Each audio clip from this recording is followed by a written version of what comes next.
Question number 9, the Honourable Lianne Dalziel. Order, I call the Honourable Lianne Dalziel. Mr Speaker, my question is to the Minister for Canterbury Earthquake Recovery and asks, does he stand by the part of his statement of 27 January announcing the extension of the red zone offer to retirement villages, that letters of offer would be sent to each resident and CERA would work with village owners as quickly as possible to ensure the residents are assisted? If not, why not? The Honourable Gerry Brownlee. Mr Speaker, it was always the Government's intention that red zone offers would go to residents. Mr Speaker, receivables from the sale of retirement villages to the Crown must be applied to exit payments to residents via a statutory supervisor, a priority over any other person, including the owners, so that the residents' interests are protected. The Honourable Lianne Dalziel. Mr Speaker, why was the wording of the media statement, which said a letter of offer would be sent to each resident, changed to the one now on the Beehive website, which says an offer to each owner will follow? And was that designed to cover up the humongous blunder, as one person has described, this communication of this policy? The Honourable Gerry Brownlee. No, Mr Speaker, it's because the legalities around this mean that the owners of the rest home are own the property, have the title to the property. The residents, in the cases that we're generally talking about, have a licence to occupy. So by law, the settlement is, or one law, the settlement is with the owners. But as I said before, receivables from the sale of retirement villages to the Crown must be applied to exit payments to residents as a priority over any other person, including the owners, so the residents' interests are protected.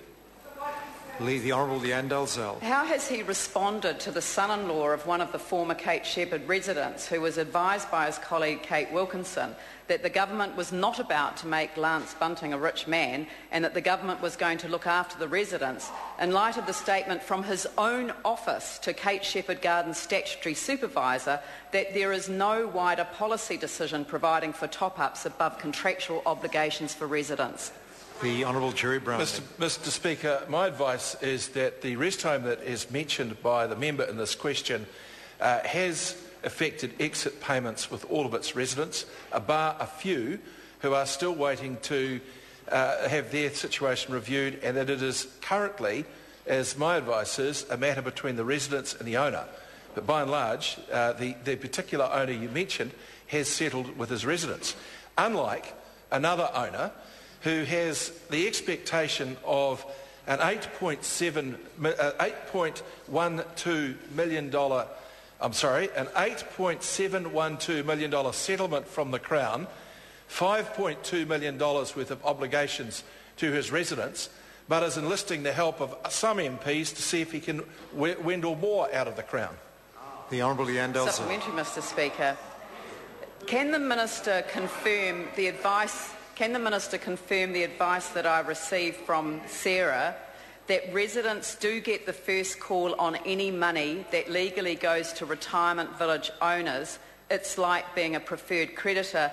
They get first call on any money that is passed to the rest home owners. And will he actually apologise to all of those people whose hopes have been raised and dashed again with the announcement that he will not provide for the residents to be looked after in this matter?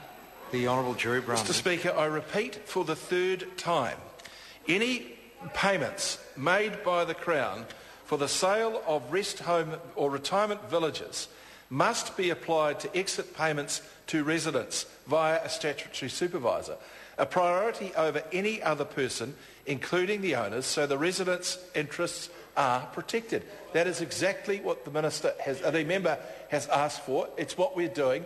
There is nothing to apologise for. The Honourable Lianne Dalziel. Point of order. Point of order, the Honourable Lianne Dalziel. Mr Speaker, I seek leave to table a number of documents. The first is the press statement from Gerry Brownlee referring... Order. No, order, we don't. Excuse me, there have been changes to the wording from the website to the... I'm sorry, but Mr Speaker, I'm not putting it... Now, press statements are simply... We do not table press statements in this House. The member has other ways of getting her information out in the public if she wishes to. Tabling documents in this House is to provide members with information, and press statements are not part of that package. And there are plenty of other mechanisms for the member to get her points out in the public, is what she wants to do. But the procedure for tabling documents is not a procedure for making political points. It's a procedure for providing information to members that they would not otherwise have available to them. Point of order, the Honourable Gerry Brownlee. The Honourable Trevor Mallard. Thank you. There is a difference, sir.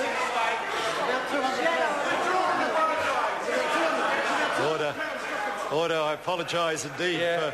It's not the worst thing that's happened today, Mr. Speaker. The Honourable Trevor Mallard.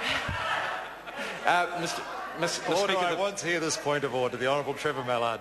And I think it is a relatively important point, sir, and I think you outlined very clearly the reasons that press statements are not tabled in this House, and that is because they are otherwise available. The point that my colleague was beginning to make, and she was about a sentence off finishing, was that this press statement is no longer available because it has been taken down and changed on the Minister's website. But presumably the press statement was available to all members. But it's not now available to members, sir. Well, I'll leave the matter for the House. No, the House can determine. I'd like to... the Honourable Leader of the House. Mr. Speaker, I'm prepared to put my original press statement up on Trade Me with a buy now price.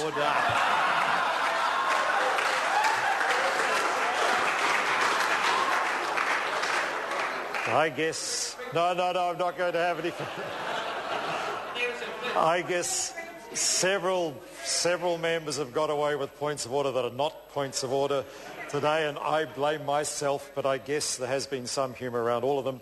Look, I'll leave it for the matter for the House to decide. I'll let the member describe the documents. The Honourable Lianne Dalziel. Right, the first is the original press statement dated the 27th of January 2012, which referred to a letter of offer going to each resident.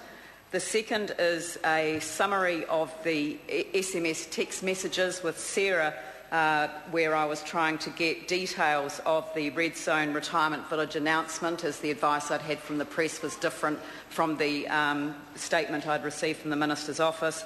The third is a letter to the Honourable Gerry Brownlee dated the 6th of February 2012, making him aware of the frustration their family feels at having a family member resident of Kate Shepherd Retirement Village.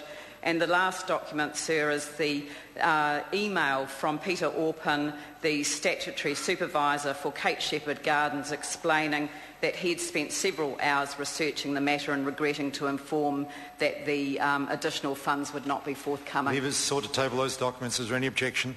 There is no objection. Question number 10, Dr. Russell Norman. Thank you, Mr. Speaker.